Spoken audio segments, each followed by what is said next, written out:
जय माताजी सौने हूँ छुं आपनो ब्रिજરાજદાન ગઢવી। થોડાક દિવસોથી એક જે વિવાદ ચાલી રહ્યો છે, એક ભાઈ એમના સંસ્કાર મુજબ જેમ આવે એમ બોલી રહ્યા છે। હું મારા સંસ્કાર મુજબ જવાબ દઈશ। એના સંસ્કાર એના સ્ટેજ ઉપરથી એના અંગત જીવનથી બધા આપ વાકેફ છો, મારે આપ સૌને કંઈ કહેવાની જરૂર નથી, પણ મારા જે સંસ્કાર છે એમને હું એ રીતે જવાબ દઈશ। એમણે એમ કીધું કે સોનલમાના મંદિરે સમાધાન થયા પછી સોનલમાનો એણે માન ન રાખ્યું, સમાધાનનું માન ન રાખ્યું। તો પહેલી વાત એક કઈ કરી દઉં કે 2 વર્ષ એ વાતને વીતી ગયા છે। 2 વર્ષમાં કે મારી આટલા વર્ષોની આ કારકિર્દીમાં તમે કોઈ દિવસ ક્યારેય પણ મને ક્યાંય જોયો કોઈ કલાકારને બીજાની સાથે વિવાદમાં કે કોઈ પણ જાતના બીજા વિવાદમાં મને જોયો કોઈએ?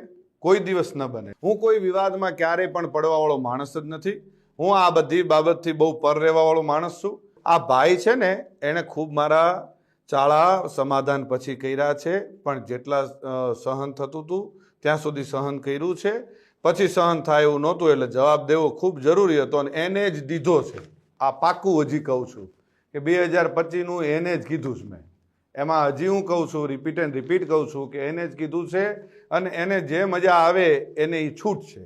એને બહુ મોરે મોરાનો શોખ છે તો એને છુપા એના એડ્રેસ રાખવા પડે છે, એને છુપી રીતે રહેવું પડે છે। હું જ્યાં રહું છું, જે જગ્યાએ રહું છું, જગ જાહેર રહું છું। અને બીજું હું પચાના ટોળા લઈને નીકળવા વાળો માણસ નથી। હું એ બીકણ માણસ નથી। મારે કોઈ બોડીગાર્ડોને બધાને કોઈ કોન્ટ્રાક્ટ ઉપર રાખવા પડતા નથી। આપણે રાખવા પડે છે। આપણે 50 100 જણાને છેલ્લા કાર્યક્રમમાં આપણે 200 જણાને લઈને ગયા હતા, એ ખ્યાલ છે ને? એટલે એ બધું આપશ્રીને શોભે છે, આપશ્રીને કરવું કોઈ વાંધો નહીં। હું ને મારો ડ્રાઈવર વધીને કોઈક એકાદો ભાઈ કદાચ કોઈક ભેળો હોય તો અમે એટલા જ હોઈએ છીએ। ગમે ત્યારે મજા આવે ત્યારે મોસ્ટ વેલકમ છે। હું ઈશ્વરદાનનું લોહી છું ને મને મારા બાપનું લોહી છું એનું ગર્વ છે। આપને જે હશે આપને મુબારક। આપ શું કહેવાઓ છો અને ગુજરાતના મીડિયામાં આપ શું કહેવાઓ છો એ ખ્યાલ છે। એટલે રાખી સાવંત હું આપને વધારે કાંઈ નહીં કહું। રહી વાત હું જુવાનિયાને બગાડું છું એવું એ આપશ્રીનું કેવું થાય છે, તો પહેલી વાત એ કરી દઉં કે દુનિયા આખીને ખબર છે કે હું દુનિયાને વ્યસન મુક્ત કરાવું છું। હું દુનિયાને સંસ્કારનો સારા કાર્યક્રમોની સારી વાતો કરું છું। આપશ્રી જેવું 302 307 આવું કરાવવાનું કોઈ કાર્ય મારું નથી। ક્યારેય પણ હું કોઈ અશ્લીલતા ઉપર ક્યારેય અશ્લીલ શબ્દ મારા સ્ટેજ ઉપરથી નથી આવ્યો।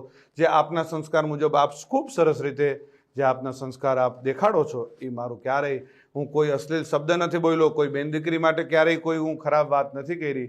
આપને શોભે એ આપ કરો છો, આપને મુબારક। અને મોરે મોરાનો જ્યારે પણ શોખ હોય ત્યારે કોઈ પણ જાતનું મનમાં ન રહી જાય, મનમાં ન રાખતા।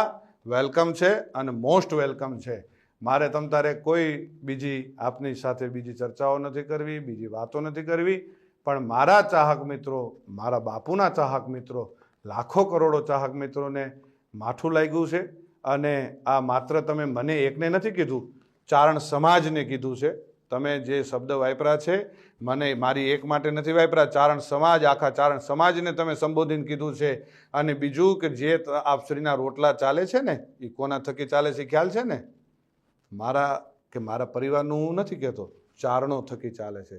અને જે આપ પાછળથી જે કંઈ ચારણો માટે કોમેન્ટ કરો છો, જે કંઈ કરો છો, માપે રહેજો, મજા આવશે। બાળકોને બાયું ચડાવવાની કે જુવાનિયાને બાયું ચડાવવાની શીખવાડવાની વાત કરો છો તો એ તમે ઓલો બાળક જે આવીને બોલે છે એ કોણ? એ કોઈને ખબર પડે? એ સ્ક્રિપ્ટેડ છે આ બધું, એ નથી ખબર પડતી? એ બાળકને તમે સમજાવીને એક ભાઈ તમને આવીને કાનમાં કહી ગયો અને એ છોકરો આવીને તમને કહે, એલા ભાઈ આ બાળકને તમે જિંદગી નથી બગાડતા? અત્યારથી આ બધું શું શીખવાડો છો? ચકલા બાજ નહીં બન જાતા, આ શું છે? શું તમારા સંસ્કારો ખબર પડી જાય છે। એટલે માપે રહ્યો, પાછા વળી જાઓ। અને રહી વાત ડાયરા ઉપરથી કોઈ કોમેન્ટ કરવાની, કોઈ ફિલોસોફી કરવાની, તો એ ખાસ હું કહું છું કે કોઈ પણ જગ્યાએ જાઓ તો કોઈ પણ રીતે કોઈ પણ કોમેન્ટ કર્યા પહેલાં ખૂબ ધ્યાન રાખજો અને કોઈ પણનો ડાયરો બગાડતા નહીં। આ વિડીયોના માધ્યમથી એટલે હું જવાબ દઉં છું, કાલ ડાયરો મારોય હતો પણ એ બીજા બધાને શું વાંક? મારે બીજા બધાનો એ જે કંઈ આપણે વાતો કરવા જઈએ છીએ એટલે એ બધી વાતો મેં કરી। અને ખંભાળિયા જે ડાયરામાં હું બોલ્યો એ સંપૂર્ણ મારા પરિવારનો ડાયરો હતો, મારા સમાજનો ડાયરો હતો, એટલે હું બોલ્યો હતો। અને જ્યાં જરૂર પડે ત્યાં બોલવાનું છે। અને જે તમને શોખ છે ને મોરે મોરાનો એ મોરે મોરાનો શોખ તમ તારે જ્યારે પૂરો કરવો હોય ત્યારે મોસ્ટ વેલકમ છે. આવી જજો મોજથી, મનની મનમાં ન રહી જાય એનું ખાસ ધ્યાન રાખજો. અને જેને લાગુ પડે એને નહીં, હું આપ શ્રીને જ કહું છું. શું? આ બ્રિજરાજદાન ઈશ્વરદાન ગઢવી આપ શ્રીને જ કહે છે, એટલે આ ખાસ વાતને યાદ રાખવી હો. અને જે ચાળો કરતા હોય ત્યાં કરવો. જૂનો રાફ ન છેડીએ એમાં જાગે કોક જડાગ. જે રાફડા કદાચ શાંત હોય એમાં હાથ ન નાખવા કે આમાં આપણે, અને ઝેરનું પારખું નકો જોવું હો. છોટો ઉંમર હોય પણ નાગ ન છેડીએ, અને ઝેરનું પારખ્યું નકો જોવું. નાગના ચાળા ન હોય, નાગના બચ્ચાના ચાળા ન હોય. અને હું ઈ માનું સંતાન છું, આ કાયમ યાદ રાખવું કે જેના આપણે નામને આપણે જે દુનિયામાં એના નામના એના ગુણગાન ગાઈએ છીએ ને, એ જ માનું હું સંતાન છું. એટલે કાયમ યાદ રાખવું. અને રહી વાત સિસ્ટમની, તો ભાઈ સિસ્ટમ અમારી શું છે એ આખી દુનિયાને ખબર છે. અને મારા બાપુજી વખતથી અમારી સિસ્ટમ ચાલી આવે છે. આપની સિસ્ટમ અમારામાંથી આવેલી છે, એ ભૂલી ગયા છો આપ? શું સિસ્ટમ? અને અમારી કોપીઓ કરીને તમારે જીવન જીવવું છે. એટલે એ બધી વાતમાં રહેવા દો. અને રહી વાત 2025ની, તો આપશ્રી બોલ્યા હતા કે 2025માં હું કાર્યક્રમો બંધ કરી દઈશ. હું સિલેક્ટેડ એટલે શું? કેવી રીતે તમે સિલેક્ટ કરશો? આનો લેવાનો, આ જ્ઞાતિનો લેવાનો, આ જ્ઞાતિનો પૈસાથી?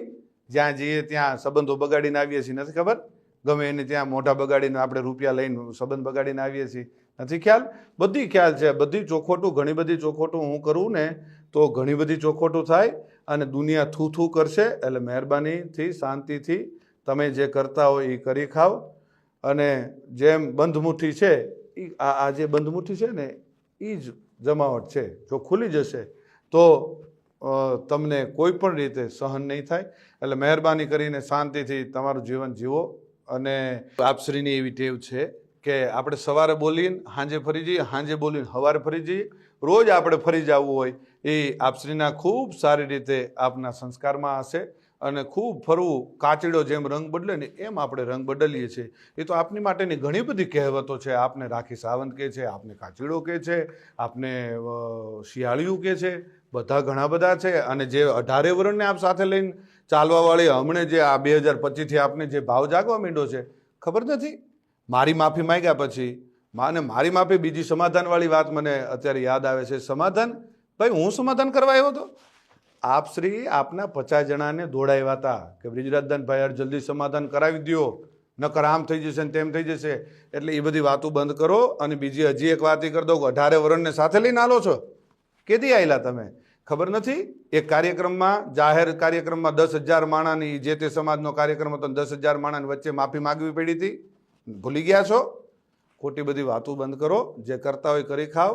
અને જે કંઈ થોડું ઘણું તમને આ જે ડાયલોગબાજી આવડે છે, જે કંઈ ટૂંકી વાતો આવડે છે 2-4 મિનિટની, એ કરી જાણો અને મોજ કરો. જય માતાજી, જય દ્વારકાધીશ.